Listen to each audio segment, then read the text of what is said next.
नमस्कार विद्यार्थी मित्रांनो. आज आपण विज्ञानचा पहिला लेसन पाहणार आहोत. विज्ञानच्या अभ्यासक्रमाला अजून आपण सुरुवात केलेली नव्हती, कारण बऱ्याच जणांकडे पुस्तकं नव्हती. म्हणजे शाळेतून पुस्तकं मिळाल्याशिवाय आपण कसं काय करणार, नाही का? म्हणजे पुस्तकच नव्हती तर आपणाला ते करता आलं नसतं, म्हणजे शिकवता आलं नसतं. कारण त्यामध्ये आकृती असतात, वेगवेगळे नियम असतात, सूत्र असतात, गणितं असतात, ते सोडवायचे असतात. त्यासाठी आपण थोडीशी लेट चालू केली, पण आता किती दिवस थांबायचा असा विचार करून आता आपण पहिला लेसन आज पाहणार आहोत. म्हणजे द लिव्हिंग वर्ल्ड, म्हणजे सजीव सृष्टी म्हणतात त्याला. अडॅप्टेशन अँड क्लासिफिकेशन म्हणजे अनुकूलन आणि वर्गीकरण. अडॅप्टेशन या शब्दाचा अर्थ बघा, यामध्ये शब्द फार महत्त्वाचे असतात. अडॅप्टेशन या शब्दाचा अर्थ नीट लक्षात घेतला पाहिजे, समजून घेतला पाहिजे. अडॅप्टेशन म्हणजे अनुकूलन आणि क्लासिफिकेशन म्हणजे वर्गीकरण. बघा, लेट्स रिकॉलमध्ये काय दिलेलं आहे बघा. म्हणजे थोडं काय करा, आठवामध्ये एक प्रश्न विचारलेला आहे. म्हणजे लेसन शिकवण्याच्या अगोदर त्याची पार्श्वभूमी आणि त्याची प्रास्ताविक आपल्याला माहीत असणं गरजेचं आहे. म्हणजे काही बेसिक नॉलेज जे आहे या लेसनचं ते आपल्याला थोडंसं माहीत असावं म्हणून थोडं आठवा म्हणून, रिकॉल म्हणून एक सदर दिलेलं असतं. त्यामध्ये एक प्रश्न विचारला आहे बघा. कोण उत्तर सांगते मला बघूया. In what different ways in the diversity in living things in, म्हणजे सजीवामध्ये जी विविधता आहे ती कोणकोणत्या बाबीमुळं आपल्या लक्षात येते. म्हणजे अशी विविधता कुठे कुठे दिसते. म्हणजे अनेक सजीव आहेत, सजीवांची संख्या फार मोठी आहे. वनस्पतींच्या जाती प्रजाती आणि प्राण्यांच्या जाती प्रजाती या प्रचंड आहेत. आणि त्या एका जन्मामध्ये सुद्धा अभ्यास करणं शक्य नाही, एका घटकाचा सुद्धा. आणि त्यामुळं आपण त्याचं वर्गीकरण करून अभ्यास करत असतो. वर्गीकरणाचं महत्त्वही तुम्हाला सांगितलं. नंतर प्रश्न जो विचारलेला आहे, सजीवामध्ये in what different ways in the diversity in living things in, म्हणजे सजीवांमध्ये ही जी विविधता आहे ती कोणकोणत्या गोष्टीत आपल्याला दिसून येते. जसं प्रत्येकाचा रंग वेगळा आहे, प्रत्येकाचा आवाज वेगळा आहे, नंतर प्रत्येकाची उंची वेगळी आहे, प्रत्येकाचं दिसणं, असणं, चाल, कितीतरी वेगवेगळ्या गोष्टी आहेत. कुणाची पानं वेगळी आहेत, कुणाची फळं वेगळी आहेत, फुलं वेगळे आहेत, खोडं वेगळे आहेत, की नाही. तर अशा विविध गोष्टीतून आपल्याला ही विविधता दिसून येते. म्हणजे विविधतेनं नटलेला हा निसर्ग आहे, ही सृष्टी आहे असं म्हणायला सुद्धा काही हरकत नाही. A great variety of plants is found in the earth, म्हणजे पृथ्वीवर अनेक प्रकारच्या वनस्पती आपणाला वेळोवेळी पाहायला मिळतात. जर मी असं विचारलं किती प्रकारच्या वनस्पती आहेत, किती प्रकारचे प्राणी आहेत, तर म्हणजे 10,000 पेक्षेच्या वरती ह्या तुम्हाला सजीव म्हणजे वनस्पती फक्त पाहायला मिळतील. प्रचंड मोठी संख्या आहे. आणि ही जी मोठी संख्या आहे ना, त्यामध्ये प्रत्येक गोष्टीमध्ये विविधता आपल्याला दिसून येते. त्याला व्हरायटी असं म्हणतात. म्हणजे ग्रेट व्हरायटी ऑफ प्लांट्स म्हणजे विविध अशी प्लांट्स आपल्याला या पृथ्वीवरती पाहायला मिळतात. प्लांट्स हॅव कलरफुल फ्लावर्स, म्हणजे हे जे प्लांट्स असतात ना वेगवेगळे, त्यामध्ये बघा फुलं जी असतात ती सुद्धा वेगवेगळ्या प्रकारची असतात. आणि त्यांचा कलरसुद्धा कलरफुल फ्लावर्स म्हणजे वेगवेगळ्या कलरची फुलं. Some plants grow in water whereas some are to be found in desert which have a scarcity of water. म्हणजे काही वनस्पती आहेत ना, त्यांना विविध रंगी फुलं आहेत. आणि या काही वनस्पती तर पाण्यामध्ये आढळतात. आता बघा, एकीकडे पाण्यामध्ये वनस्पती आढळतात, पाण्यामध्ये त्यांचं जीवन ते व्यतीत करत असतात, जगत असतात. तर काही वनस्पती आहे ना दुर्भिक्ष अशा वाळवंटी प्रदेशामध्ये, म्हणजे स्कॅरसिटी म्हणजे दुर्भिक्ष आहे पाण्याचं, म्हणजे जिथं पाणीच नाही आहे अशा वाळवंटी प्रदेशामध्ये सुद्धा काही वनस्पती आपल्याला आढळून येतात. डेझर्ट या शब्दाचा अर्थ तुमच्या लक्षात असला पाहिजे. Some plants are found only in snowy region. आता स्नो या शब्दाचा अर्थ तुम्हाला कळत असेल. स्नोई रिजन म्हणजे बर्फाळ प्रदेश. काही वनस्पती तर बर्फाळ प्रदेशामध्ये सुद्धा आपल्याला आढळून येत असतात. म्हणजे सर्व ठिकाणी बर्फ असो, पाणी असो, हवा असो, जमीन असो, या सर्व ठिकाणी या वेगवेगळ्या वनस्पती आपल्याला पाहायला मिळतात. Some plants cannot be seen without a microscope whereas some are huge in size. काही वनस्पती या सृष्टीमध्ये अशा आपल्याला पाहायला मिळतात ज्या मायक्रोस्कोपचा वापर करूनच आपण पाहू शकतो. मायक्रोस्कोप तुम्ही बघितलं असेल शाळेमध्ये 2 प्रकारचे मायक्रोस्कोप असतात. एक असतो संयुक्त आणि साधा म्हणजे सिंपल मायक्रोस्कोप, आणि दुसरा असतो तो संयुक्त.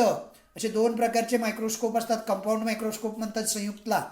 लक्षात ठेवायचे हे शब्द फार महत्त्वाचे असतात. पुढे फार महत्त्व म्हणजे पुढच्या इयत्तेत गेल्यानंतर त्या त्या शब्दांची आपल्याला गरज लागते. Like plants animal too shows diversity, some are unicellular others multicellular. म्हणजे यामध्ये ना म्हणजे विविध प्रकारचे सजीव आपल्याला पाहायला मिळतात. काही सजीव एकपेशीय आहेत. बघा इथं दोन शब्द आहेत. एक आहे युनिसेल्युलर, बघताय ना सारे. बघा युनिसेल्युलर, सम आज युनिसेल्युलर. युनिसेल्युलर म्हणजे एकपेशीय, युनि म्हणजे एक, आणि मल्टी म्हणजे अनेक. मल्टीसेल्युलर म्हणजे बहुपेशीय म्हणायचं, अनेक पेशीय नाही म्हणायचं, बहुपेशीय. सम आर बघा vertebrates whereas others are invertebrates. म्हणजे काय रे, काही प्राणी जे असतात ते काही प्राणी वर्टिब्रेट्स असतात, आणि काही प्राणी जे असतात ना अदर्स आर इनवर्टिब्रेट्स म्हणजे काही दुसरे प्राणी हे इनवर्टिब्रेट. वर्टिब्रेट आणि इनवर्टिब्रेट हे दोन शब्द तुमच्या लक्षात असले पाहिजे. जसं युनिसेल्युलर आणि मल्टीसेल्युलर आपण पाहिलं, तसे ह्या खुणा करून घ्यायचं वर्टिब्रेट आणि इनवर्टिब्रेट. वर्टिब्रेट म्हणजे आपल्याला पाट्याचा बोन जो आहे, पाठीचा कणा जो आहे तो असणार आहे, आणि इनवर्टिब्रेटचा अर्थ आहे पाठीचा कणा नसणार आहे. This word is full of variety of animals, aquatic, terrestrial, amphibians, reptiles, aerial, etc. बघा हे जे सारे प्राणी आहेत ना, बहुपेशीय आणि एकपेशीय, तसेच ते पृष्ठवंशीय आणि अपृष्ठवंशीय. त्याचबरोबर काही प्राणी जलचरामध्ये येतात, काही भूचरामध्ये येतात, काही उभयचरामध्ये येतात, काही नभचरामध्ये येतात, काही सरपटणाऱ्यामध्ये येतात. बघा हे शब्द बघा. ॲक्वॅटिक, ॲक्वॅटिक म्हणजे काय रे, ॲक्वॅटिक म्हणजे जलचर, जे प्राणी पाण्यामध्ये राहतात. नंतर दुसरा शब्द आहे टेरेस्ट्रियल. टेरेस्ट्रियल म्हणजे भूचर, जे प्राणी जमिनीवरती राहतात. नंतर अल्फेबियन. अल्फेबियन म्हणजे काय रे, अल्फेबियन या शब्दाचा अर्थ आहे उभयचर प्राणी, म्हणजे जमिनीवरही राहतात आणि पाण्यावरतीही राहतात. नंतर रेप्टाईल्स असा एक शब्द आहे बघा. ते पक्के शब्द लक्षात ठेवायचे, पुढे येत असतात, मग सायन्स अवघड जात नाही. या शब्दावरती जास्त भर द्यायचा. शब्द आले की सारं कळायला लागतं. रेप्टाईल्स म्हणजे सरपटणारे, म्हणजे जलचर, भूचर, उभयचर, नभचर आणि सरपटणारे असे विविध प्रकारचे प्राणी पृथ्वीच्या वरती आपण पाहत असतो. These observations give rise to a question. म्हणजे हे जे ऑब्झर्वेशन आहे आपलं, आपण या प्राण्यांचं जे ऑब्झर्वेशन करत असतो ते पाहून आपल्याला अनेक प्रश्न आपल्या मनामध्ये येत असतात किंवा पडतात. How did this great diversity comes into being. म्हणजे हे सजीव जे आहेत पृथ्वीवरती, विविध सजीव आपल्याला जे पाहायला मिळतात, एवढी विविधता कशामुळे निर्माण होत असावी बरं, असा प्रश्न प्रत्येकाच्या मनामध्ये येणं साहजिक आहे. काही अडचण आहे का यामध्ये? बघा हां, सारे शब्द मी व्यवस्थित सांगितले, ते मार्किंग करून घ्यायचे. मार्कर नसला तर पॉज करायचं लेक्चर आणि मार्कर घ्यायचा किंवा पेन्सिल घ्यायची आणि खुणा करून घ्यायच्या, आणि त्याचा अर्थसुद्धा पुन्हा लिहून काढायचा. सारे शब्द खुणा करायचे. आता लिहित बसायचं नाही, मग इकडे माझ्याकडे लक्ष नसणार. Are the plants and animal from Kashmir and Rajasthan of the same type, असा एक प्रश्न तुम्हाला विचारलेला आहे बघा सांगा पाहूमध्ये. बघताय ना, त्या मुलाचं एक चित्र आहे आणि तिथं कॅन यू टेल असं म्हटलेलं आहे. बघताय, पेज नंबर 1 वरतीच आहे बघा. कॅन यू टेल म्हणजे तुम्ही सांगू शकता. काश्मीरमधले प्लांट्स आणि प्राणी, are the plants and animals in Kashmir, from Kashmir म्हणजे काश्मीरमधले प्राणी आणि वनस्पती, आणि राजस्थानमधले प्राणी आणि वनस्पती हे सेम आहेत असं तुम्हाला वाटतं का रे? असतील का? नाही. का नाही माहीत आहे तुम्हाला? त्याचं कारण आहे, एक डेझर्ट प्रदेश आहे, एक वाळवंटी प्रदेश आहे, आणि एक हिमच्छदित प्रदेश आहे, म्हणजे बर्फाळ प्रदेश आहे. हिमच्छदित म्हणतात, तिथं बर्फ पडतो, प्रचंड पाऊस पडतो, थंडी असते. मग वेगवेगळ्या वातावरणामध्ये एकच प्रकारचे सजीव कसे असू शकतील, की नाही? मग सांगा बघू, पुढचा प्रश्न काय विचारलाय बघा. Can you elaborate on only any differences between the two. त्यामध्ये तुम्हाला काही फरक एखादा तुम्ही सांगू शकाल का, असा प्रश्न विचारलाय. तुम्हाला सांगता येतोय का बघा बघू. एखादा प्रश्न जर तुम्हाला सांगता येत असेल ना, तर थोडंसं पॉज करायचं आणि त्या ठिकाणी त्याचं उत्तर आपल्याला लिहिता येत असेल तर लिहायचं. मग आम्ही सांगतो ते बरोबर आहे का बघायचं. बघा, काश्मीरसारखा प्रदेश जो आहे तो हिम प्रदेश आहे, समजलं. बघा, कॅनिफेरस ट्री नाही, कुठे आलो आपण? काश्मीरसारख्या प्रदेशामध्ये coniferous trees like spine and deodar flourish in snowy region like Kashmir. म्हणजे काश्मीरसारखा जो प्रदेश आहे ना, त्या प्रदेशामध्ये हिम प्रदेश आहे तो. आणि त्या हिम प्रदेशामध्ये काय आढळून येतात रे? देवदार, पाईन अशा पद्धतीचा कॅनिफेरस म्हणजे सूचीपर्णी. म्हणजे ज्या झाडाची पानं सुईसारखी टोकदार असतात त्यांना कॅनिफेरस असं म्हणतात. अशा पद्धतीनं सूचीपर्णी वृक्ष मोठ्या प्रमाणात काश्मीरमध्ये आढळून येतात. However, in the desert of Rajasthan, plants like cactus and acacia म्हणजेच बाबूळ आर टू बी फाउंड. आणि मग काय होतं माहिती आहे? बघा काय म्हटलेलं आहे. However म्हणजे राजस्थान सारख्या वाळवंटी प्रदेशात मात्र हे देवदार, पाईन, फर, स्प्रूस यासारखे सूचीप्राणी वृक्ष पाहायला मिळत नाहीत. मग तिथं कोणते वृक्ष असतात? एक असतो वाळवंटी प्रदेश आहे ना राजस्थान, मग त्या ठिकाणी बाबूळ असतो. आणि अजून एक दिलाय बघा, अकेशिया म्हणजे बाबूळ. आणि कॅक्टस एक शब्द दिलाय. कॅक्टस आणि अकेशिया लक्षात ठेवा. कॅनिफेरस लक्षात ठेवा. कॅनिफेरस म्हणजे सूचीप्राणी. समजलं? राजस्थानमध्ये सूचीप्राणी वृक्ष आढळत नाही, तिथं बाबूळ आणि निवडुंगासारख्या वनस्पती आढळतात. The camel a desert animal. त्या ठिकाणी या राजस्थानमध्ये प्राणी कोणता आढळतो माहिती आहे का तुम्हाला? तुम्ही ऐकलं असेल कदाचित. कोणता प्राणी आढळतो रे?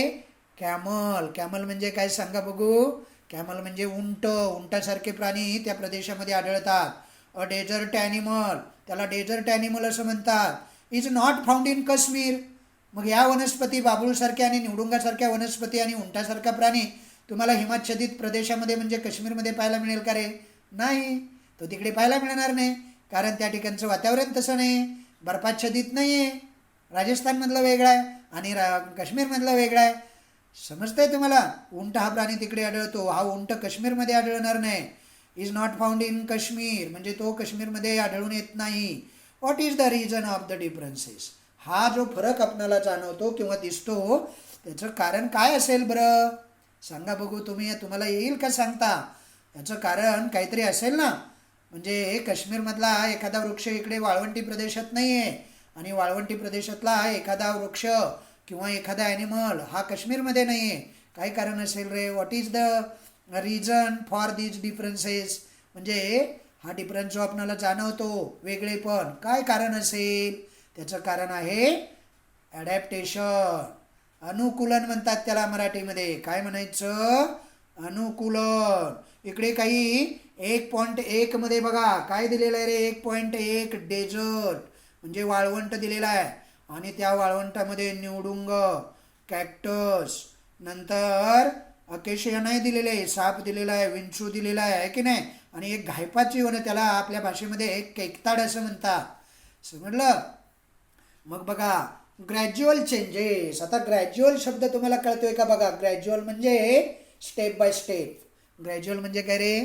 Step by step. म्हणजे एकाएकी काही घडत नसतं बरं का. ॲडॅप्टेशनमध्ये अनुकूलनामध्ये एकाएकी काही घडत नसतं. Gradual changes occurs in the body parts and also in the behaviour of animal. म्हणजे प्रत्येक सजीव ज्या परिसरामध्ये राहतो ना त्या परिसरात आणि वातावरणात. बघा त्या ठिकाणचं वातावरण वेगळं असतं. जसं आपण वर उदाहरणं पाहिलं, काश्मीरमध्ये आणि राजस्थानमध्ये वातावरण आणि परिसर वेगवेगळा आहे की नाही.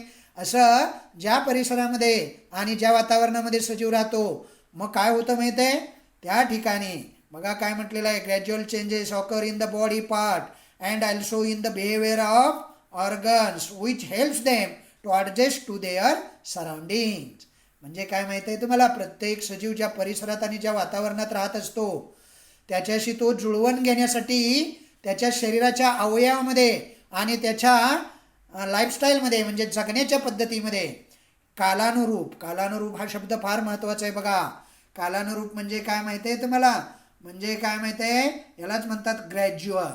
म्हणजे हळूहळू बदल होतो, एकाएकी काय होत नसतं. हा ग्रॅज्युअल चेंज असतो म्हणजे हळूहळू बदल होतो. म्हणजे उदाहरणार्थ आपल्या म्हणजे मानवाची सेफ्टी जाण्यासाठी लाखो वर्ष लागलेले आहेत, कितीतरी पिढ्या गेलेल्या आहेत. ती अशीच नाही गेली. आपण जेव्हा झाडावरून खाली आलो आणि स्थिर जीवन जगू लागलो, सेफ्टीची अडचण भासू लागली तेव्हा ती नष्ट होत गेली. पण ती काय 1-2 वर्षात, 10 वर्षात, 100 वर्षात झालं का रे? त्याला खूप कालावधी लागला. त्याला म्हणतात gradual changes occur in the body part and also in the behaviour organs. Behaviour म्हणजे काय रे? बिहेवियर म्हणजे शरीराचा अवयव जे असतात ना त्यांची एक जगण्याची पद्धत असते, म्हणजे स्वभाव म्हणा, which helps them to adjust to their surrounding. Such change are called adaptation. म्हणजे प्रत्येक सजीव ज्या परिसरात आणि वातावरणात राहतो त्याच्याशी जुळवून घेण्यासाठी त्याच्या शरीराच्या अवयवामध्ये तसेच लाईफस्टाईलमध्ये म्हणजे जीवन जगण्याच्या पद्धतीमध्ये सुद्धा कालानुरूप बदल घडून येतो. Gradual change takes place in the body of the living things and behaviour of the living things. त्याला म्हणतात ॲडॅप्टेशन. मराठीत त्याला म्हणायचं अनुकूलन. लक्षात राहील का? They take place over the long period of time. म्हणजेच ग्रॅज्युअली होतं, ते हळूहळू होतं, एका दिवसात काही होत नसतं. असे चेंजेस सजीवामध्ये लगेच होत नसतात. इकडे जर वनस्पती पाहिल्या तुम्ही डेझर्टमधल्या, त्यांची शरीर रचना बघा कशी झालेली आहे. त्यांची शरीर रचना म्हणजे मुळं असतात ना ती खोलवर गेलेली असतात. पुढे आपण पाहणारच आहे. आणि त्यांचं पान जे असतं बघा, ते पान नाहीच आहे, ते खोडात रूपांतरित झालं आहे आणि ते फ्लेक्सी आहे, म्हणजे मांसल असा भाग आहे, त्यामध्ये पाणी साठवून ठेवलं जातं. ओके, ते पुढे आपण ॲडॅप्टेशनमध्ये बघूया. आता बघा खाली एक चार्ट दिलेला आहे, तो काही त्यामध्ये काही तुम्हाला अभ्यासाला विचारणार नाही, तो तितका महत्त्वाचा नाही आहे.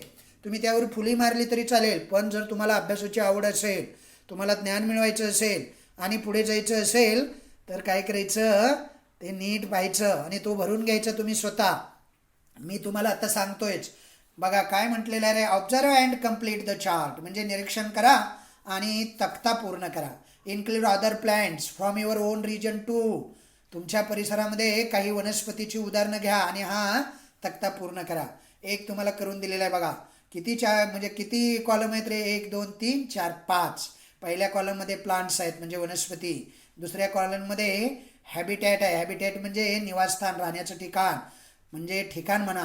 किंवा टाईप्स ऑफ रूट म्हणजे मुळांचा प्रकार. नंतर कॅरेक्टरिस्टिक्स ऑफ लिव्ज. लिव्ज म्हणजे पानं आणि कॅरेक्टरिस्टिक्स म्हणजे विशेषता, पानाची विशेषता. आणि कॅरेक्टरिस्टिक ऑफ स्टेम. स्टेम म्हणजे काय रे? खोड. हे शब्द अत्यंत महत्त्वाचे आहेत. ते मागेही गेलेले आहेत 6वीला 5वीला, पण ते आपण लक्षात ठेवायला लागतात, आहे की नाही. बघा एक उदाहरण इथं तुमच्यासाठी दिलेलं आहे. लोटस हॅबिटेट आहे ॲक्वॅटिक. ॲक्वॅटिक म्हणजे तो पाण्यात राहतो. लोटस कमळ कुठे असतं रे? पाण्यात. फायबर्स म्हणजे कसली मुळं आहे? तंतुमय मुळं. पाण्यात राहतं, तंतुमय मुळं. Large and round and waxy layer म्हणजे गोलाकार अशी पानं आहेत, पसरट अशी पानं आहेत. आणि काय आहे रे? मोठी आहेत आणि ती वॅक्सी लेअर असणार आहेत, म्हणजे मेनचट आहेत. मेनचट म्हणजे त्या पानावरती ना पातळ असा मेणाचा थर असल्यासारखं वॅक्सी कोटिंग आहे. नंतर बघा स्टेम कसं आहे रे? पाण्यावर राहायचं म्हटल्यानंतर हॅलो अँड फ्लेक्सिबल. फ्लेक्सिबल म्हणजे लवचिक आहे, मोडत नाही ते सहसा, पाण्याच्या प्रवाहाने मोडत नाही. आणि हॅलो म्हणजे पोकळ, जाडसर आणि कंद असं हे तुम्हाला काय दिसेल? खोडाची विशेषता दिसेल. आता खाली तुम्हाला भरायला दिलंय बघा कॅक्टस. कॅक्टस म्हणजे मराठीत कोण सांगेल? वरती गेलेलं आहे बघा, कॅक्टस अँड काय रे? सांगा बघू. अकेशिया. कॅक्टस म्हणजे निवडुंग. बघा निवडुंग कुठे असतो रे? जमिनीवर. भूचर आहे तो. मुळाचा प्रकार आहे सोटमूळ प्रकार. नाही, हा सोटमूळ प्रकारच आहे, खोलवर जातो तो. पानाची विशेषता काय असते माहिती आहे? त्याला पानच नसतात. निवडुंगाला पानं नसतात, पानाचं रूपांतर खोडात होतं, पण हिरवीगार असतात, म्हणजे फोटोसिंथेसिस त्या खोडामार्फतच होतं. कळतंय? त्यावर छोटे छोटे काटेही असतात. कळलं का सर्वांना? हां. आणि खोड कसं असतं रे? हिरवगार असतं, म्हणजे हिरवं खोड आहे आणि ते फ्लेक्सी आहे, म्हणजे असं मांसल आहे. तुम्ही थोडी जरी सुई जरी टोचवली तरी पाणी येणार त्यातून, बरं का. नंतर बनियान. बनियान म्हणजे काय रे? बनियान म्हणजे अंगात घालायचं बनियान नाही, बनियान म्हणजे वड. काय म्हणायचं त्याला? वड. मग त्याचा हॅबिटेट काय आहे रे? भूचरच आहे, जमिनीवरती वड असतो. वडाचं झाड पाहिलं की नाही? नंतर बघा टाईप ऑफ रूट काय आहे रे? सोटमूळ. सोटमूळाला काय म्हणतात रे? म्हणजे टाईप ऑफ फायबरस अँड सांगा बघू. सोटमूळ प्रकार. सोटमूळ प्रकार जो असतो ना तो मोठ्या झाडांचा असतो, म्हणजे जी मोठी झाडे वड, चिंच, बाबळ, आंबा, जांभूळ ही झाडं आहेत ना, त्याचा सोटमूळ प्रकार असतो. मुख्य मूळ असतं ते जमिनीत खोलवर जातं आणि त्याला ब्रँचेस फुटलेले असतात. नंतर कॅरेक्टरिस्टिक्स ऑफ लिव्ज. पानाचं वैशिष्ट्य काय आहे रे? त्यावर वॅक्सी कोटिंग वगैरे नाही आहे, त्यावर छोटी छोटी रंध्र आहेत, पसरट पान आहे, गोलाकार पान आहे आणि हिरवगार पान आहे. त्याच्या साहाय्यानं ते वनस्पती तयार करत असतात स्वतःचं अन्न, प्रकाश संश्लेषणामध्ये भाग घेतात. आणि खोड कसं आहे रे? खोड टणक आहे, कठीण आहे आणि त्या खोडाचं रूपांतर अजून ते कसं आहे माहिती आहे, ते प्रोडक्शन देणार आहे. म्हणजे ते खोड तोडून लावलं तरी वनस्पती येते. Reproduction capacity is there in the stem. म्हणजे स्टेममध्ये रिप्रोडक्शन कपॅसिटी असते. समजलं तुम्हाला सर्वांना? पुढे बघा काय म्हटलेलं आहे खाली. आता आपल्याला अडॅप्टेशन इन ॲक्वॅटिक प्लांट्स. आता एक एक अडॅप्टेशन पाहत जायचं. असं हे जे अनुकूलन आहे ना, ते अनुकूलन हा वरचा चार्ट आहे ना, तो तितका महत्त्वाचा नाही आहे. त्यामध्ये काही विचारत नाही फारसे, फक्त तुम्हाला माहितीसाठी दिलेला असतो बरं का. तरी तुम्ही करून ठेवा. बघा ट्राय धिस म्हणजे काय रे, ते करून पाहायला सांगितलेलं आहे.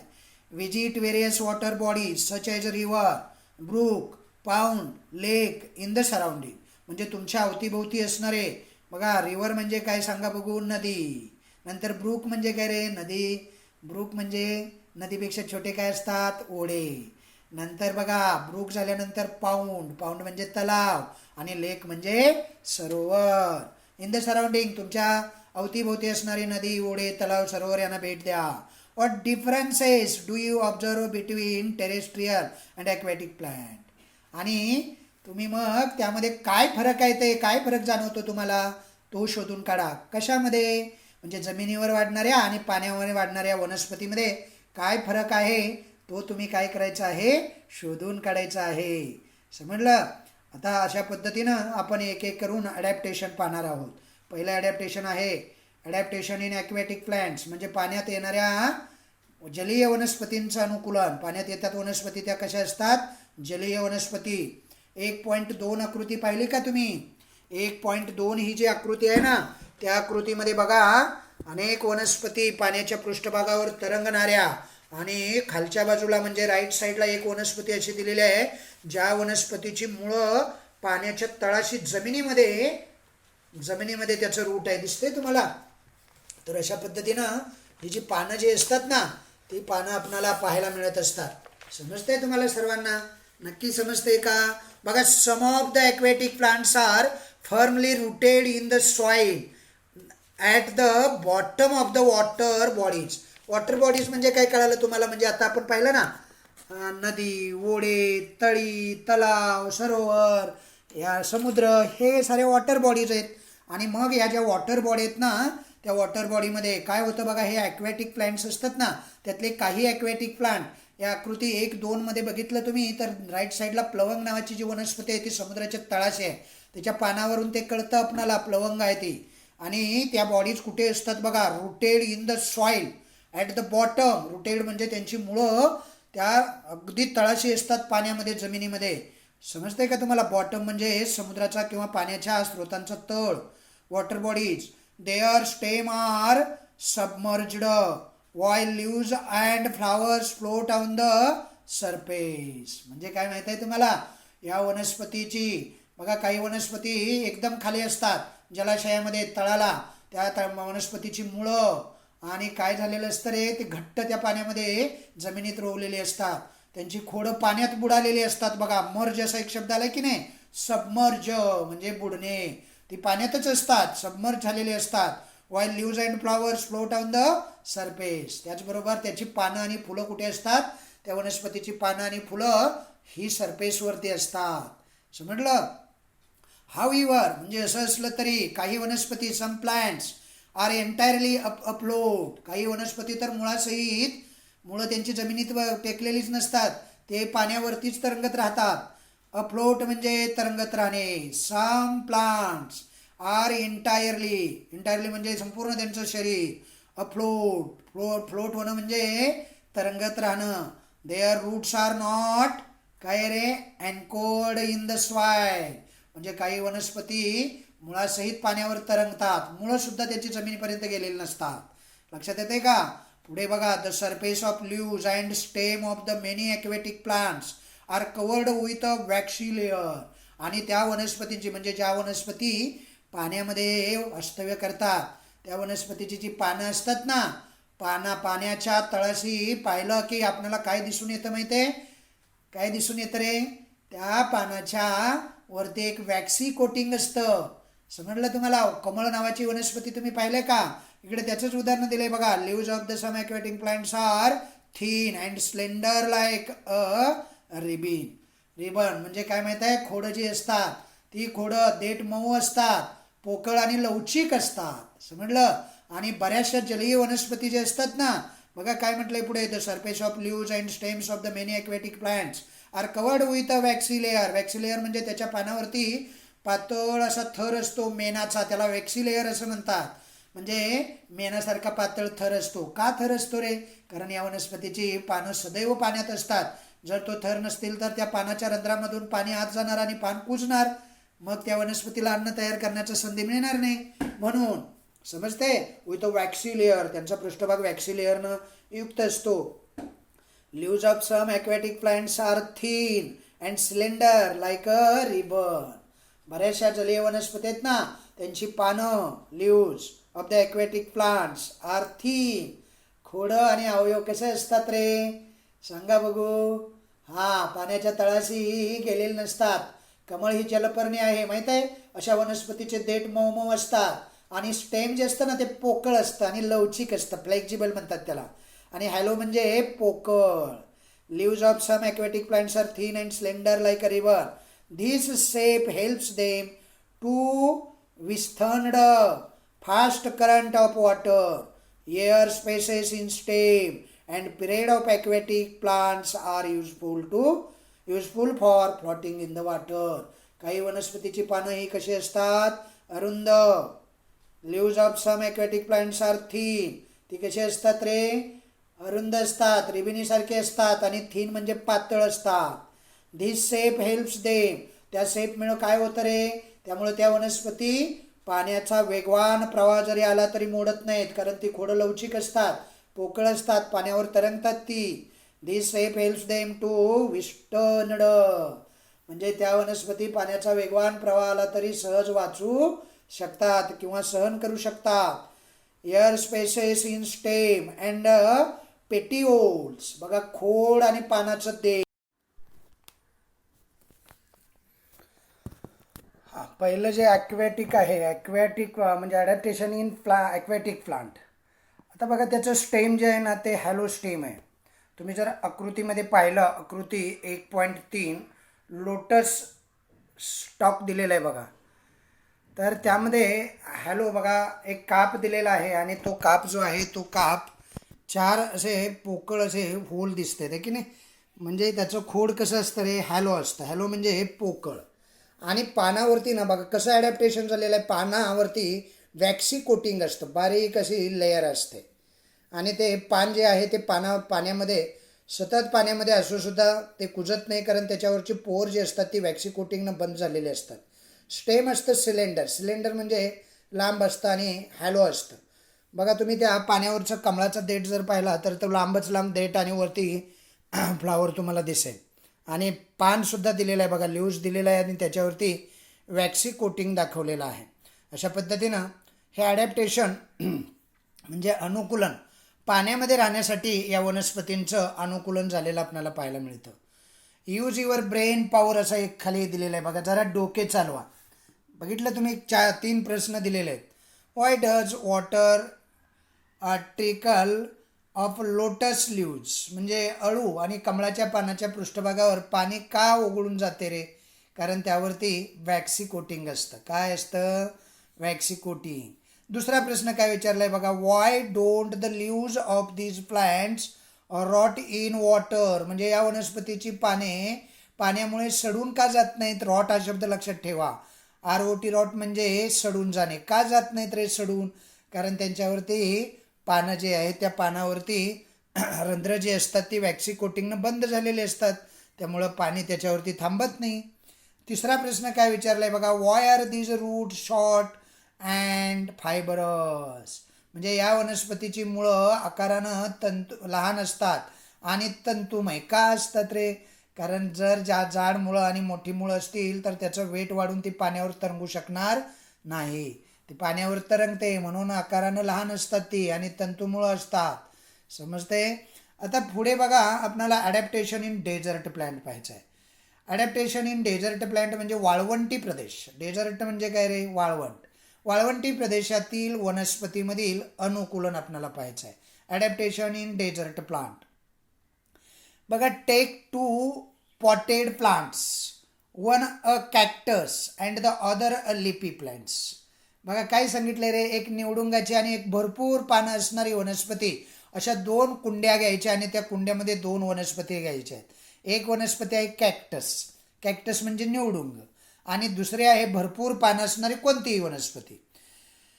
Tie plastic bags loosely around the leaves of these plants and keep them in straight sunlight from early in the morning. मग काय करायचं आहे, त्या दोन्ही पानावरती म्हणजे निवडुंगाच्या खोडावरती आणि दुसरी वनस्पती भरपूर पानं असणारे घेतले त्याच्यावरती प्लास्टिकच्या बॅगा अलगदपणे बांधायच्या आहेत. पिशव्या ज्या आहेत सैलसर म्हणतात, सैलसर बांधून घ्यायच्या. आणि सकाळी काय करायचं, अर्ली इन द मॉर्निंग म्हणजे सकाळी लवकर या दोन्ही कुंड्या सूर्यप्रकाशात ठेवायच्या. सनलाईट म्हणजे काय रे, सूर्यप्रकाश. In the afternoon bring those pots into the classroom and observe them. आणि दुपारच्या वेळेत मग या दोन्ही कुंड्या ज्या आहेत क्लासरूममध्ये घेऊन या आणि त्यांचं ऑब्झर्वेशन करा. काय ऑब्झर्वेशन आपल्याला दिसेल रे, ते आपण ऑब्झर्वेशन करायचं आहे. Has the same quantity of water collected in those bags. म्हणजे दोन्ही बॅग्स बांधलेले आहेत आपण, सैलसर बांधलेल्या बॅगेमध्ये पाणी जे असेल ते सारखंच असेल का. Desert plant are either leafless or their leaves are like small needles or have been modified into thorns. म्हणजे दोन्ही पिशव्यामध्ये पाण्याचं प्रमाण सारखं दिसतं का बघायला सांगितलेलं आहे. वाळवंटी वनस्पतीचं काय असतं रे, वाळवंटी निवडुंगाची वनस्पती जी असते ना, त्यांना पानच नसतात, किंवा ती जी पानं असतात ना ती खूप बारीक असतात, सुईसारखी म्हणतात त्याला. नीडल म्हणजे सुई, किंवा त्याचं काट्यामध्ये रूपांतर झालेलं असतं, हे माहीत असेल तुम्हाला की नाही. आणि या रचनेमुळे त्यांच्या शरीरातील अगदी कमी पाणी काय होतं, वाफेच्या रूपात बाहेर टाकलं जातं. बघा, desert plants are either leafless or their leaves are like small needles or have been modified into thorns.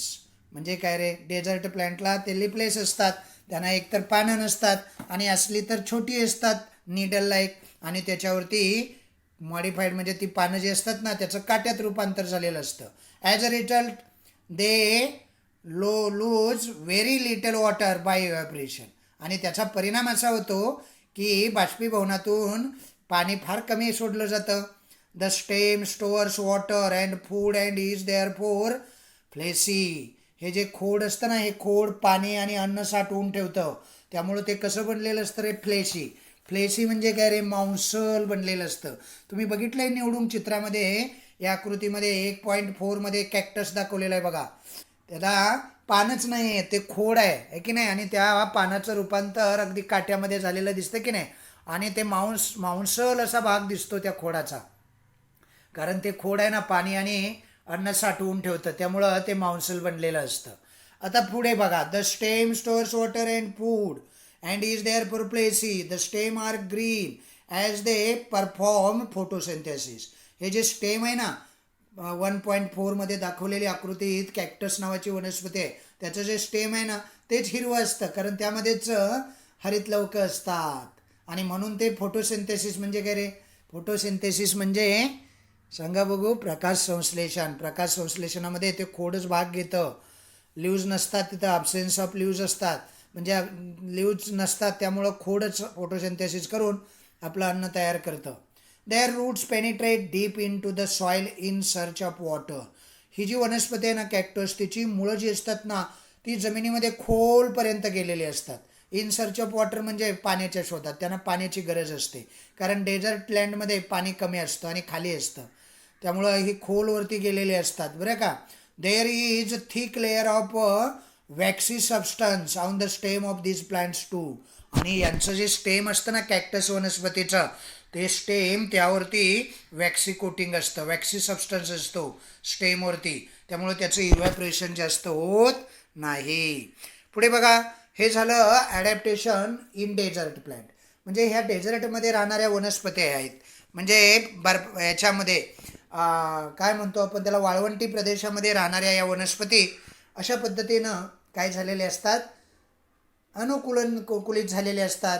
म्हणजे त्यांच्यावरती ही बघा कॅक्टस नावाची वनस्पती आहे, त्याची मुळं कशी असतात, नंतर पाणी साठवून ठेवण्याची, अन्न साठवून ठेवण्याची क्षमता असते, असे अनेक अनुकूलन त्यामध्ये त्याच्या रचनेमध्ये झालेले असतात. आता आपल्याला पाहिजे आहे adaptation in snowy region. Snowy region म्हणजे काय रे? Adaptation in snowy region. Snow म्हणजे बर्फ, म्हणजे बर्फाळ प्रदेशामधील हिम प्रदेश म्हणा, हिम प्रदेशामधील वनस्पतीमधील अनुकूलन. म्हणजे हिमप्रदेश जो असतो, ज्या ठिकाणी बर्फ पडतो, त्या ठिकाणी वनस्पतीचं अनुकूलन कशा पद्धतीनं झाले बघा.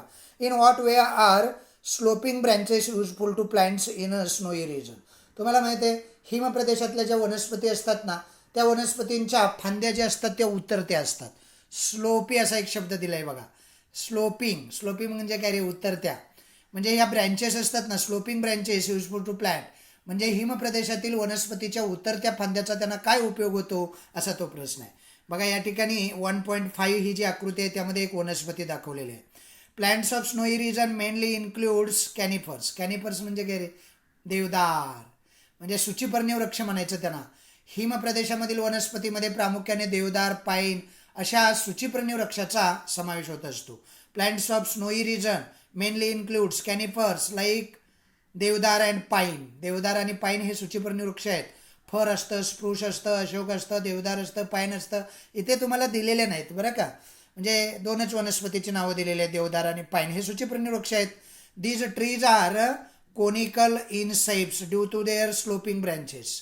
आणि त्यांच्या फांद्या उतरत्या असल्यामुळं त्यांचा जो आकार असतो ना, these trees are conical in shape, त्याचा आकार जो असतो तो कसा असतो रे? कोनिकल. कोनिकल म्हणजे शंकूसारखा आकार झालेला असतो. फांद्यांची रचना उतरती असल्यामुळे शंकूसारखाच आकार वाटतो. पुढे बघा. In the heavy snowfall and extreme cold in these region their conical shape prevents the snow from accumulating on the trees and the thick bark helps the trees to withstand the cold. म्हणजे काय माहिती आहे, या प्रदेशामध्ये खूप हिमवृष्टी होत असते, म्हणजे मोठे मोठे बर्फ पडत असतात. आणि जर मोठे देअर कोनिकल शेप, मग त्याचा कोनिकल शेप असतो ना, शंकूच्या आकारामुळं त्या वनस्पतीवरती बर्फ साचून राहत नाही. फांद्या कशा असतात? उतरत्या असतात, कोनिकल असतात, शंकू आकार असतो. थंडीही खूप असते, बर्फही खूप पडत असतो आणि शंकूच्या आकारामुळे या वनस्पतीवर बर्फ साचून राहत नाही. अजून काय म्हटलंय बघा. On the trees and the thick bark. Thick bark म्हणजे काय रे? त्याची जाडजूड अशी साल असते. त्याचं जे खोड असतं ना, त्याची साल जाडजूड असते. आणि ही जी थिक अशी बार्क असते, बार्क म्हणजे साल, helps the tree to withstand the cold. अशा पद्धतीनं थंडीपासून संरक्षण करण्यासाठी त्या वनस्पतीची साल जी असते ती जाड झालेली असते. अशा पद्धतीनं या ठिकाणी हिमप्रदेशातील वनस्पतीमधील अनुकूलन आपण पाहिलं. अडॅप्टेशन इन स्नोई रिजन म्हणजे हिमप्रदेशातील वनस्पती जे असतात त्या प्रामुख्याने देवदार, पाईन अशा सूचिप्राणी वृक्ष असतात. त्यांचा आकार कसा झालेला असतो रे? बदल होत असताना त्याच्या आकारामध्ये बदल होतो, शंकू आकार असतो. फांद्याची रचना कशी असते? उतरती असते. समजलं? या प्रदेशामध्ये हिमवृष्टी आणि थंडी खूप असते आणि शंकूच्या आकारामुळे वनस्पतीवर बर्फ काय होतो? साचून राहत नाही. आणि साल जाड असल्यामुळं काय होतं रे? ही बार्क जी असते ना ती थिक असते, त्यामुळं it helps the tree to withstand the cold, म्हणजे थंडीपासून संरक्षण करण्यासाठी त्याचा उपयोग होतो. पुढे बघा. Adaptation in plant of forest region. आता फॉरेस्ट म्हणजे माहिती आहे तुम्हाला जंगल. जंगल प्रदेशातील वनस्पतीमधील अनुकूलन पाहिजे, त्याला म्हणतात adaptation in plants of forest. इकडं 1.6 मध्ये फॉरेस्टमध्ये असणाऱ्या साऱ्या वनस्पतींचा, जंगलातल्या वनस्पतींची आकृती दिलेली आहे बघा. अनेक प्रकारच्या वनस्पती असतात, व्हरायटी ऑफ प्लांट्स म्हणतात त्याला. म्हणजे या प्रदेशामध्ये variety of plants, trees, shrubs and herbs are found in the forest. म्हणजे या प्रदेशामध्ये, जंगली प्रदेशामध्ये वृक्ष असतात, छोटी झुडपं असतात, छोटे छोटे रोपटी असतात, असे विविध प्रकार आपणाला त्या जंगलामध्ये वनस्पतींचे पाहायला मिळतात. This plants complete amongst themselves for sunlight. Compete म्हणजे काय रे? कॉम्पीट म्हणजे स्पर्धा करणे. सूर्यप्रकाश मिळवण्यासाठी, सनलाईट म्हणजे सूर्यप्रकाश, सूर्यप्रकाश मिळवण्यासाठी या सर्व वनस्पतीमध्ये एक प्रकारची स्पर्धा लागलेली असते. समजलं? आणि म्हणून या वनस्पती उंच उंच वाढत जातात. Hence trees grow tall to get sunlight and climbers and vines grow to the great height with the support of trees. म्हणजे या जंगली प्रदेशामध्ये या सर्व वनस्पतीमध्ये स्पर्धा लागलेली असते सूर्यप्रकाश मिळवण्याची. जंगलात सूर्यप्रकाश मिळवण्यासाठी वृक्ष उंच उंच वाढतात आणि तसंच त्या जंगलामध्ये असणाऱ्या ज्या वेली असतात ना, वाईन म्हणजे काय रे, वेली. मग त्यांच्या आधारानं त्या वनस्पती, तुम्ही जर 1.6 ही आकृती पाहिली तर एक उंच वृक्ष दिलेला आहे बघा, त्याच्यावरती ती वेली त्याच्या आधारानं वरती वाढत गेलेली आहे. वरती वरती त्याच्या आधारानं वाढत जाते आणि सूर्यप्रकाश मिळवण्याचा प्रयत्न करते विथ द सपोर्ट ऑफ ट्रीचा सपोर्ट घेऊन.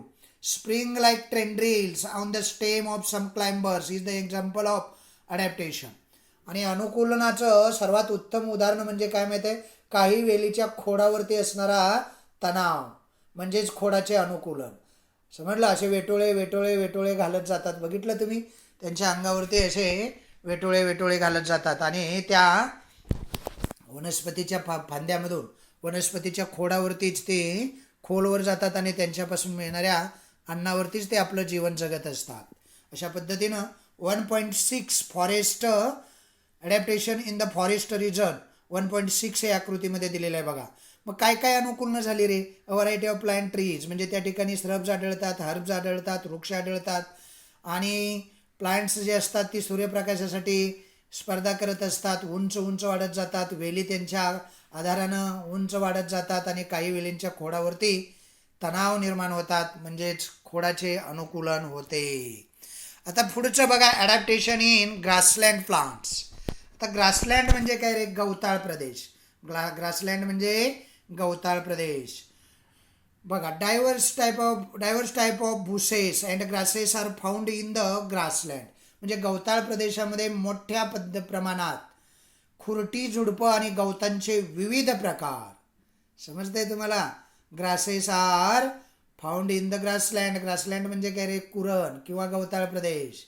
आता पुढे काय म्हटलंय बघा, fibres roots of grasses prevent soil erosion. Erosion म्हणजे काय रे, इरोजन म्हणजे काय म्हणतात त्याला, धूप. हे गवत तंतुमय मुळामुळं जमिनीची धूप थांबवते. पुढे बघा, grasses in the equatorial region. Equatorial region म्हणजे काय रे, विषुवृत्तीय प्रदेश. Equatorial region are very tall. म्हणजे विषुवृत्तीय प्रदेशामध्ये आढळणारे गवत कसं असतं, व्हेरी टॉल. व्हेरी टॉल म्हणजे खूप उंच असतं. Animals like tiger, elephant and deers can remain hidden in this grasses. म्हणजे असं उंच गवत असतं ना विषुवृत्तीय प्रदेशामध्ये, त्यामध्ये वाघ, सिंह, हत्ती, हरिण यासारखे प्राणी लपून राहू शकतात. However grasses in cold regions are very short. आणि ही जी थंड प्रदेश, कोल्ड रिजन म्हणजे थंड प्रदेशामध्ये आढळणारे गवत उंचीनं कसं असतं, शॉर्ट म्हणजे खुजं असतं, लहान असतं. शॉर्ट या शब्दाचा अर्थ लक्षात ठेवा, खुजं म्हणजे जास्त वाढत नाही आणि विषुववृत्तीय प्रदेशामध्ये जास्त वाढतात. Animals like rabbit are found in such grasses. आणि जे खुरटं छोटं गवत असतं ना त्यामध्ये रॅबिट सारखे प्राणी आढळतात. रॅबिट म्हणजे काय रे, ससा. Vast meadows are found in hilly areas as well as plants. म्हणजे डोंगर उतारावरती आणि पठारी व मैदानी प्रदेशामध्ये मोठ्या प्रमाणात कुरणं आढळतात आणि अशा पद्धतीनं कुरणामध्ये राहण्यासाठी सुद्धा त्या ठिकाणी या वनस्पती, गवताळ प्रदेशातील वनस्पतीमध्ये हे अनुकूलन झालेलं असतं. विषुवृत्तीय प्रदेशामध्ये त्या जास्त वाढतात, थंड प्रदेशामध्ये या वनस्पती म्हणजे गवत कमी वाढतं आणि कोल्ड रिजनमध्ये ते कमी वाढतं. Animal like rabbits are found in there. म्हणजे फक्त छोटे प्राणीच अशा छोट्या गवतामध्ये राहू शकतात, ते अनुकूलन आहेत. आता बघा, ऑब्झर्व अँड डिस्कस खाली दिलेल्या पेज नंबर 3 वरती 1.7 शेवटची आकृती दिलेली आहे बघा. एक दिलेले बीट आणि दुसरी दिलेला आहे aloe. Observe and note down the adaptation in the parts of plant like potato, groundnut, yam, water hyacinth, aloe, acacia, carrot, onion, beet, bitter gourd, नंतर grapes, vine, ETC and other plants in the surrounding. म्हणजे बटाटा, भुईमूग, सुरण, जलपर्णी, कोरफड, बाबूळ, कांदा, कारलं, bit, द्राक्षवेल, गाजर तुमच्या सभोवती असणाऱ्या वनस्पतीच्या कोणत्या अवयवात अनुकूलन झालेलं दिसतं हे निरीक्षण करून सांगा किंवा निरीक्षण करून ते लिहून काढा असं सांगितलेलं आहे. ही कृती तुम्हाला दिलेली आहे. मग ती कृती आपण काय करायची, नंतर सोडवायची. या ठिकाणी आलू दिलेला आहे बघा. आलू जे दिलेलं आहे ना, त्यात आलूमध्ये, ग्राउंडनटमध्ये अनेक वनस्पती दिलेल्या आहेत, अनेक ही पिकं दिलेली आहेत. बटाटा, भुईमूग, सुरण, जलपर्णी, कोरपड दिले की नाही. बघा इकडे काय काय म्हटलं आहे. Potatoes, groundnut, yam, water hyacinths, aloe, acacia, carrot, onion, bitter gourd, grapes vine, ETC and other plants and surrounding. अजून तुमच्या अवतीभोवती असणाऱ्या काही वनस्पती त्यांचं काय करायचं, या सराउंडिंगमध्ये त्यांचं ऑब्झर्वेशन करून त्यांची ऑब्झर्वेशन लिहा. कोणकोणती अनुकूल न झालेले आहेत तुमच्या अवतीभोवती असणाऱ्या वनस्पतीची तुम्हाला लिहिण्याचा एक प्रोजेक्ट दिलेला आहे. नंतर पुढे बघा, ॲडॅप्टेशन इन इजेक्शन. इजेशन म्हणजे काय रे? इजेशन म्हणजे अन्नग्रहण ऑफ फूड इन प्लांट्स, म्हणजे अन्नग्रहणासाठी वनस्पतीमध्ये झालेलं अनुकूलन. Adaptation for food in plants किंवा adaptation for ingestion of food in plant. Most of the plants are anchored in the ground and are autotrophic. बघा बहुतेक सर्व वनस्पती या जमिनीवर स्थिर आणि स्वयंपोषी असतात. समजलं? कशा असतात त्या? ऑटोट्रॉपिक. ऑटोट्रॉपिक म्हणजे काय रे? ऑटोट्रॉपिक म्हणजे स्वयंपोषी. हाऊएव्हर प्लांट्स लाईक डॉडर म्हणजे कसकुटा आर पॅरासायटिक. कसकुटा म्हणजे त्याला मराठीत म्हणतात अमरवेल. असं असलं तरी बऱ्याच वनस्पती स्वयंपोषी असतात, पण कसकुटासारखी एखादी वनस्पती त्याला डॉडर असंही म्हणतात. ही वनस्पती पॅरासायटिक आहे. म्हणजे पॅरासाईट म्हणजे काय रे? अमरवेल. अमरवेलसारख्या काही वनस्पती परपोषी. पॅरासाईट आणि ॲटोट्रॉप या दोन शब्द लक्षात ठेवायचे. पॅरासाईट म्हणजे परपोषी. The plant body of dodder consist of yellow wine like stem. म्हणजे काय माहिती आहे तुम्हाला? अमरवेलीचं फक्त काय होतं रे? फक्त पिवळ्या तंतुमय काड्यासारख्या खोडांचे जाळे तयार झालेलं असतं. माहिती आहे तुम्हाला? त्याला पानं नसतात. It is leafless and cannot perform photosynthesis. अमरवेलाला पानं नसतात आणि अमरवेल फक्त अशी तंतुमय पिवळ्या कलरच्या तंतूने ती तयार झालेली असते ती वनस्पती. त्यामुळं त्यामध्ये लिपलेस असल्यामुळं फोटोसिंथेसिससाठी हरित लवक नसतं. त्यामुळे त्या फोटोसिंथेसिसमध्ये अमरवेल भाग घेत नाही. मग अन्न कसं तयार करणार आहे की नाही? हाऊएव्हर इट हॅज होस्टोरियल म्हणजे सकिंग. हॉस्टेरियल म्हणजे काय कळतं की नाही? Sucking roots for absorbing nutrients from the host plant. म्हणजे ही जी वनस्पती आहे ना कसकुटा, तिला पानं नाहीत आणि ती स्वतःचं अन्न स्वतः निर्माण करू शकत नाही. मग काय करते? ते आधारक जे असतात, ज्या वनस्पतीच्या आधारानं ती वाढते ना अमरवेल, आधारक वनस्पतीच्या खोडातून पोषण द्रव्ये ती काय करते? सक करते. सकिंग म्हणजे शोषून घेणे. आणि चूषकमुळे असतात तिला. कसली मुळे असतात? चूषकमुळे. These roots penetrate. पेनिट्रेट म्हणजे काय रे? पेनिट्रेट म्हणजे आतपर्यंत घुसणे. These roots penetrates up to a conducting vessel of the host plant to absorb water and food. म्हणजे ही जी वनस्पती आहे कसकुटा नावाची, ती आधारक वनस्पतीच्या रक्तवाहिन्या आणि जलवाहिन्यापर्यंत जाते. पेनिट्रेट होते, पोहोचते आणि तिथून अन्न आणि पाणी शोषून घेतात. हे शब्द लक्षात ठेवा. वेसल्स. समजलं? नंतर पेनिट्रेट आणि अब्सॉर्ब असे शब्द लक्षात आले की मग कळत जातं. ओके. पुढे बघा, ही कसकुटा नावाची वनस्पती पाहिली तुम्ही? अमरवेल 1.8 या आकृतीमध्ये दिलेले आहे. आता पुढे बघा, फंगी माहिती आहे तुम्हाला? फंगी म्हणजे त्याला बुरशी म्हणायचं. काय म्हणायचं त्याला? बुरशी. बुरशीमध्ये बघा, fungi do not have chlorophyll. Chlorophyll म्हणजे हरितद्रव्य. बुरशीमध्ये हरितद्रव्य नसल्यामुळे ती प्रकाश संश्लेषण करू शकत नाही. Fungi do not have chlorophyll and cannot perform photosynthesis. Photosynthesis म्हणजे प्रकाश संश्लेषण. त्यामध्ये क्लोरोफिलच नाही फंगीमध्ये. तुम्ही फंगी पाहिले की नाही? बुरशी. बघा, दे ऑब्टेन फूड फ्रॉम काय रे? स्ट्रॅची फूड स्टफ्स लाईक भाकरी अँड ब्रेड. भाकरी बघितली? शिळी भाकरी बघितली? जास्त वेळ जर ती राहिली आणि आपण असा तुकडा वडला तर त्यामधून बघा तारा तुटतात आहे की नाही? ती बुरशी असते. पावामध्ये आणि भाकरीमध्ये ही बुरशी असते. ब्रेडमध्ये आणि भाकरीमध्ये. आणि ती त्या बुरशीची मुळं जी असतात ना, ती वनस्पती आहे, त्याची मुळं फूडस्टफ्सपर्यंत म्हणजे त्या अन्नपदार्थावर खोलवर गेलेले असतात आणि तिथून अन्न घेतात. दे हॅव रूट लाईक फायबरसारखी मुळं असतात फॉर अब्सॉर्प्शन ऑफ फूड आणि त्याच्या साह्यानं ते ऑब्सॉर्प्शन करून घेतात. आता बघा, या वैशिष्ट्यपूर्ण 1.9 व्हेनस फ्लायट्रॅप्स दिलेलं आहे. बघा, व्हेनस फ्लायट्रॅप्स दिले की नाही? म्हणजे काय माहिती आहे तुम्हाला, ही व्हीनस ट्रायट्रायड्स म्हणजे ही एक वनस्पती आहे. आता या वनस्पती कशा आहेत बघा. Plants need nitrogen, phosphorus and potassium for growth. आता बघा, वनस्पतीची वाढ होण्यासाठी ना इथं फक्त 3च दिलेले आहेत, पण जवळजवळ 22 असे घटक लागतात. जसं सजीवांच्या वाढीसाठी किंवा माणसाच्या वाढीसाठी अन्नातून आपल्याला 6 अन्न घटक मिळतात, तसं वनस्पतीच्या वाढीसाठी जवळजवळ 22 अन्न घटक लागतात.